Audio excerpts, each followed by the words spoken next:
अस्सलाम वालेकुम नाज़रीन, मैं आपको एक अहम खबर से आगाह कर रहा हूँ। ये खबर है मॉडल और ड्रामा अदाकारा आयशा खान, जो कि बाबर आजम से प्यार करती हैं और वो इससे शादी करना चाहती हैं।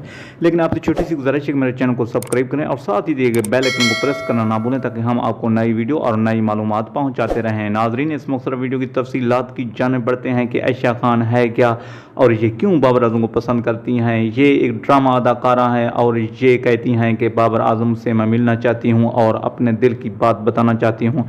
मैं इसे पसंद करती हूँ क्योंकि क्रिकेटर बाबर आजम एक खूबसूरत तरीन लड़के होने के नाते एक अच्छे कप्तान पाकिस्तान क्रिकेट टीम के हैं और मैं एक ड्रामा अदाकारा हूँ। मैं भी एक खूबसूरत तरीन लड़की हूँ। मैं सिर्फ इसी को पसंद करती हूँ और मैं इसी से ही शादी करना चाहती हूँ। नाजरीन, ये बयान एक दो दिन पहले जारी किया है। आया ये देखते हैं कि बाबर आजम इसके जवाब भी देते हैं कि या इसकी ऑफ़र को ठुकरा देते हैं। अगर आपको ये वीडियो पसंद आई तो मेरे चैनल को लाइक, शेयर और सब्सक्राइब करें और जुड़े रहिए चाहत व इसके साथ। हम आपको नई वीडियो और नई मालूमात पहुंचाते रहेंगे।